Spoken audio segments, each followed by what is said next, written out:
E aí, pessoal, bom dia. Segunda-feira, começando a semana aí de trabalho. Estou tentando criar aqui um novo canal de comunicação. Com essa pandemia aí, a gente diminuiu um pouco a frequência de conversa, de contato. Então, a minha intenção aqui é a gente ter um novo canal de comunicação, tá bom? Então, eu estou pensando aqui em cada semana a gente conversar sobre alguma coisa diferente. Hoje eu queria iniciar aqui a gente discutindo um pouquinho sobre informações científicas que têm surgido durante esse mês aí, alguns trabalhos científicos publicados no Journal of Data Science e que podem ser úteis para vocês, para mim e para vocês no campo, no dia a dia aí, tá bom? Então eu vou compartilhar a tela aqui só para facilitar o meu trabalho aqui também, e vocês já vão ver um pouquinho para a gente discutir sobre esses temas, beleza? Bom, então aqui eu chamei de infolate, né? A gente vai negociando aí para fazer algo o mais caprichado possível para todo o time que trabalha comigo aí também, tá bom? Então, a ideia aqui é a gente discutir um pouquinho esse trabalho, que foi publicado agora, que fala sobre o efeito do incremento de feno de gramíneas, né, na performance e na digestibilidade de bezerras de 2 a 4 meses.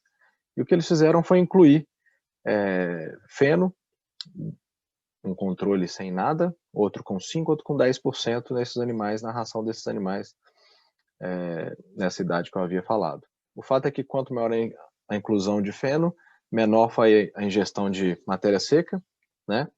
Só que a digestibilidade, ela teve um efeito um pouco diferente, porque ela aumentou a digestibilidade da matéria orgânica, da FDN, da FDA, da proteína, aumentou quando a gente passou a incluir 5% de feno.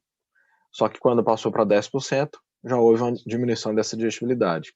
O ganho médio diário, ele decresceu com a inclusão do feno, mas é uma diferença praticamente nula quando a gente pensa na inclusão de 5%, tá? Então, a recomendação máxima baseada nesse trabalho é exatamente de, no máximo, 5% de feno em relação à ração. Passando para o segundo trabalho aqui,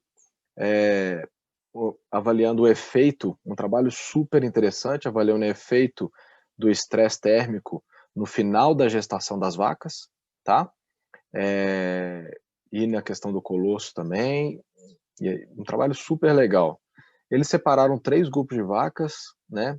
As vacas resfriadas com consumo à vontade, um grupo, outro onde elas estavam submetidas ao estresse térmico, ou seja, o que era a diferença aqui? As vacas resfriadas, elas tinham aspersor e ventilador e sombra, tá?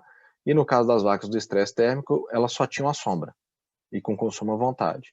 Existia um terceiro grupo também, que eles queriam avaliar as vacas com a condição ambiental adequada, ou seja, resfriadas, mas com consumo igualmente a das vacas que estavam em estresse térmico. Ou seja, eles pegaram as vacas que estavam em estresse térmico, elas reduzem o consumo.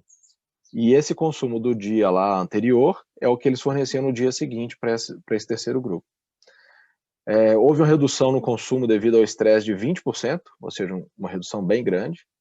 O estresse térmico, ele foi responsável por diminuir o tempo de gestação, ou seja, as vacas tiveram um parto antecipado. O volume de leite do primeiro colosso, ou seja, saiu menos colosso dessa vaca. E o peso da bezerra também foi menor. E o curioso aqui, o ponto alto desse trabalho que eu achei fantástico, é exatamente que o volume de leite ele caiu 21%, ou seja, 5 litros no caso dessas vacas. E aqueles animais do terceiro grupo que não estavam em estresse térmico, mas que tiveram um consumo reduzido, elas reduziram 8% na produção de leite, tá? Só que esse 8%, ele está relacionado, então, somente ao consumo, correto? Ou seja, os outros 60%, os outros 3 litros, eles estão relacionados única e exclusivamente ao estresse térmico. Dado super legal para a gente utilizar e levar informação para o campo, tá? Os outros agora falam um pouquinho de proteína, um relacionado à histidina, basicamente um trabalho feito para avaliar os mecanismos de utilização da histidina, né? Não quero complicar aqui, mas basicamente o interessante foi ver que houve um incremento da proteína verdadeira do leite de maneira exponencial com o fornecimento de histidina. Então, vem aí um aminoácido que promete também ter uma grande importância na nutrição das vacas leiteiras no futuro próximo aí também, tá? Outra coisa, esse trabalho ele procurou avaliar a disponibilidade e absorção de aminoácidos proveniente da microbiota ruminal, dependendo da PDR e do amido também. E alguns números interessantes aqui, porque 45% dos aminoácidos absorvidos vieram da microbiota ruminal, né? Cada um teve uma taxa diferente de absorção, mas eles variaram muito de acordo com o teor de PDR da dieta e o teor de amido, tá bom? A disponibilidade e o fluxo de aminoácidos, ela aumentou com o incremento de PDR, mas não foi afetado pelo teor de amido.